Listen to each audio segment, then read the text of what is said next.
Hello, my name is Talia, and I will be your guide for this short video series prepared in the framework of intoMUSIC project.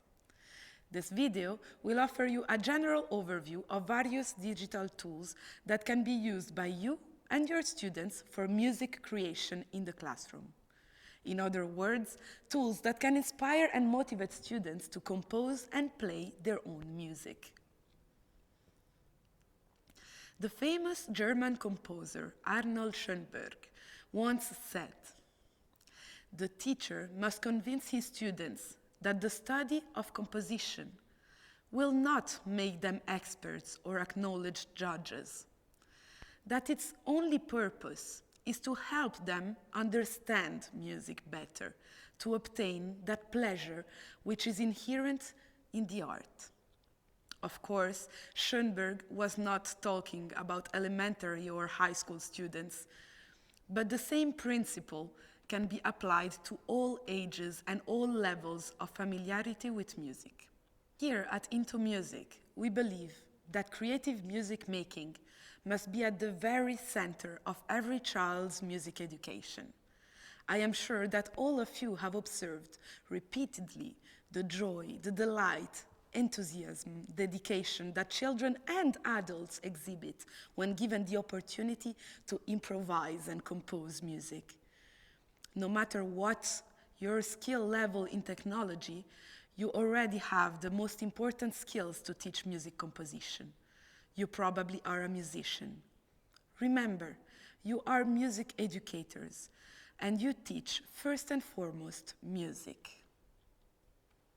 We think that music creation and creativity is many times mistreated in music classrooms, and we would like to suggest some possible guiding principles that could guide the design of the music lessons in order to unlock students' creativity potential. That is why this video will be focused mainly on performing, composing, and improvising music. But first, what is creativity and why is it so important? It is very rare to find a child who cannot or will not compose music when asked, just as it's almost impossible to find a child who will not get joy from listening to music or singing, or even performing music on an instrument. Making up music is as natural to children as making up stories and games or creating original artwork with finger paints and crayons. Yet, music composition has not been included as a regular part of the school music curriculum in many countries. The absence of music creation or composition in music education seems curious, especially if we compare our approach of teaching music to that of teaching our other creative arts. So, why is creativity important? And how can we incorporate creativity-based learning for our purposes? Let's see. People are naturally creative, at least at their early ages. Just look online at sites like YouTube if you want to see for yourself the types of creativity, especially musical, that kids engage in all the time without the urge or formal guidance of their teachers. It is truly amazing. Also, technologic tools have the power to seduce students, making them respond to creative activity using these and other technologic tools in a very enthusiastic way. Finally, gaining experience in using digital technologies for music education leads to professional confidence and openness to risk-taking.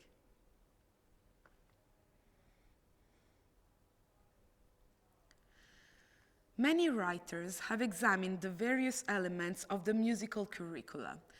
For this video, we think a musical curriculum as one that builds upon students' previous experiences and provides new practical, integrated, and collaborative activities.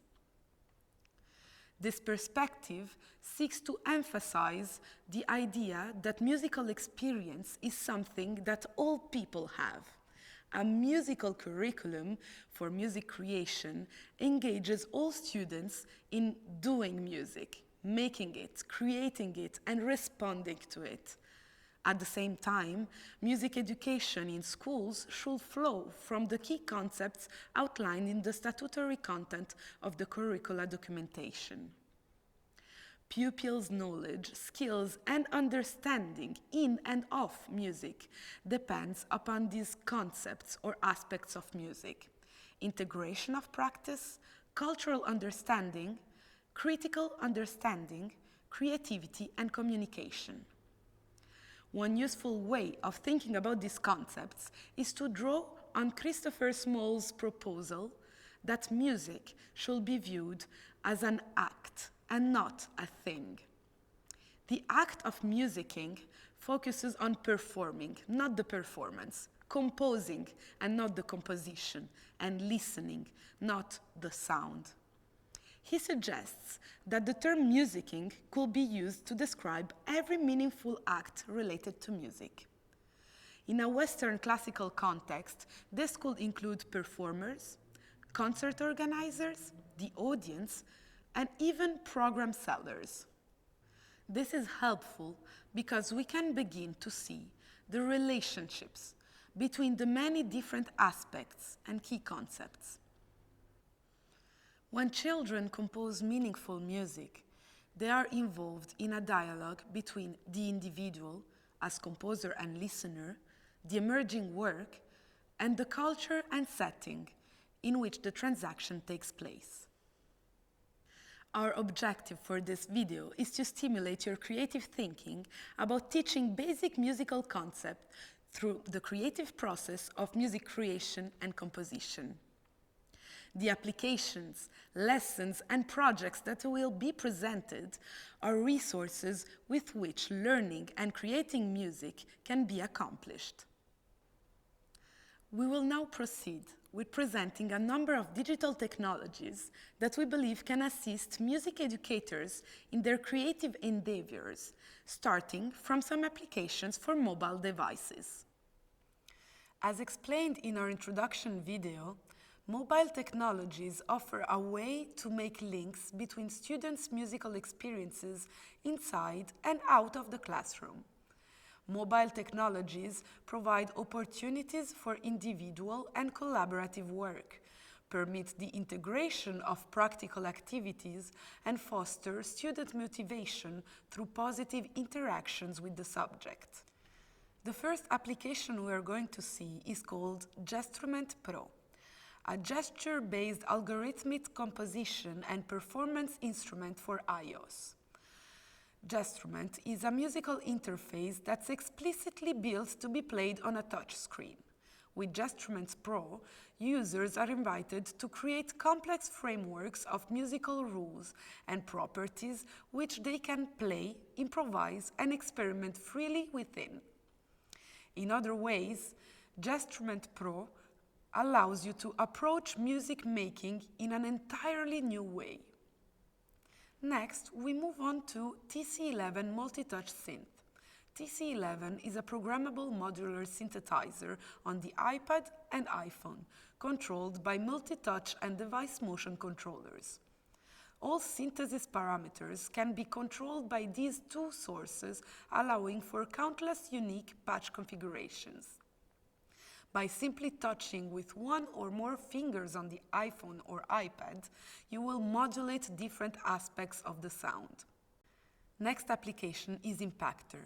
Impactor is a drum synthesizer with a vast sonic palette that turns any surface into a playable percussion instrument. You just have to slap your desk like you would do with a real drum. Impactor can produce a wide range of tones, from acoustic, like tabla, djembe, marimba, cymbals, metal bars, to electronic or industrial sounds.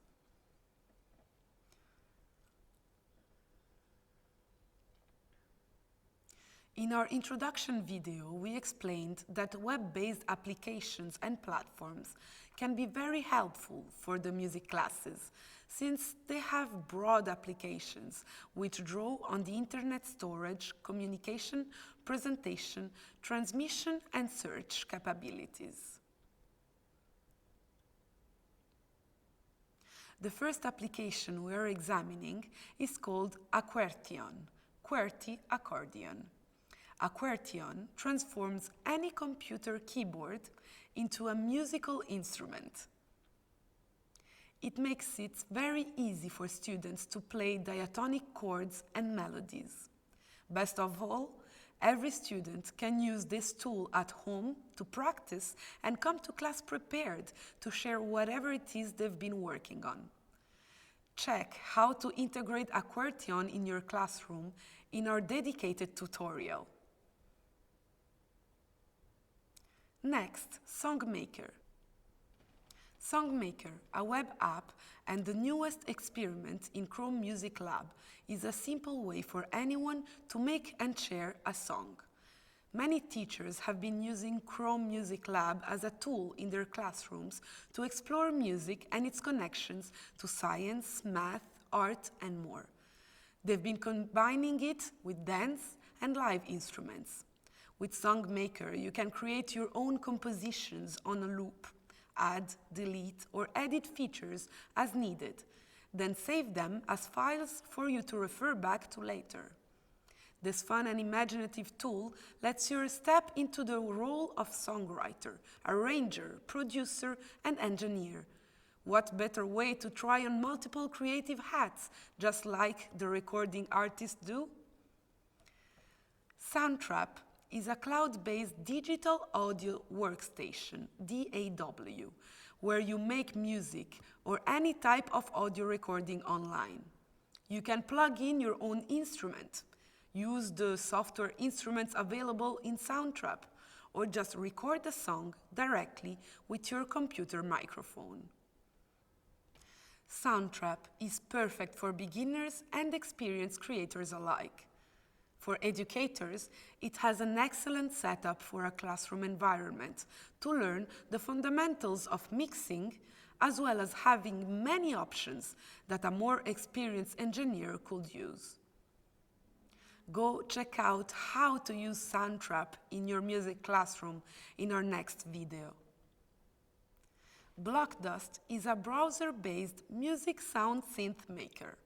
By joining blocks together, you can build synthesizers, put effects on your voice, remix and manipulate samples, and arrange self-playing musical environments.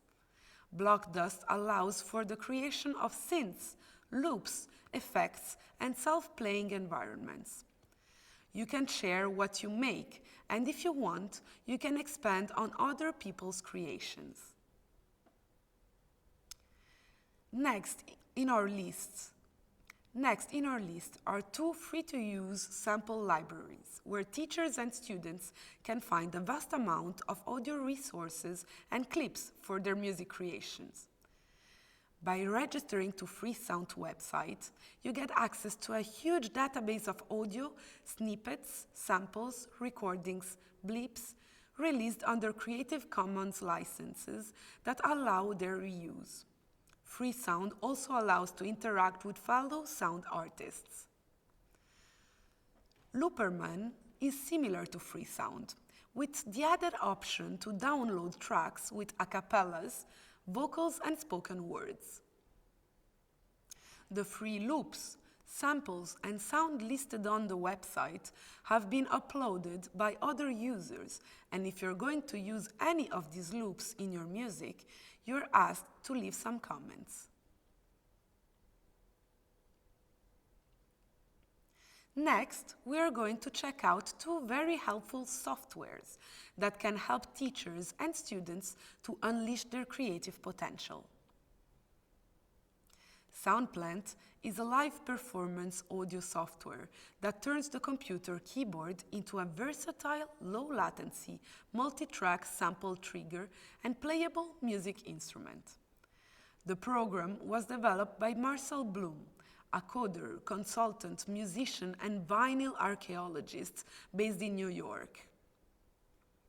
You can use Soundplant as a performance, presentation, or installation tool, as a drum pad, as an educational aid to mix together tracks in real time, trigger sound effects or background tracks during a show, create music or loops, sketch sound designs, make beats, and many, many more things. You can check out our more in-depth tutorial about Soundplant in the next intoMUSIC video. Our last program in this list is Ocean Audio, a powerful yet easy-to-use audio editor developed in Brazil at the Federal University of Santa Catarina. Ocean Audio is a free, cross-platform, fast and functional audio editor.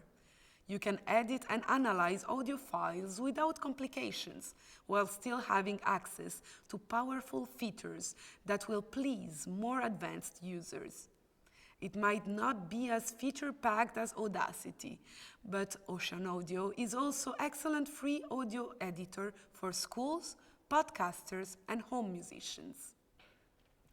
In this video, we've attempted to present to you a number of digital applications and tools that can enhance the music learning process by encouraging students to create their own music.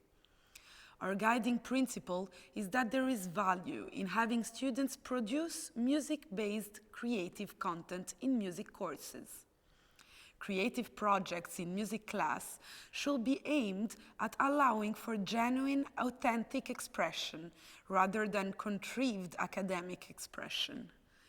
Music technology employed well can aid greatly in achieving this goal.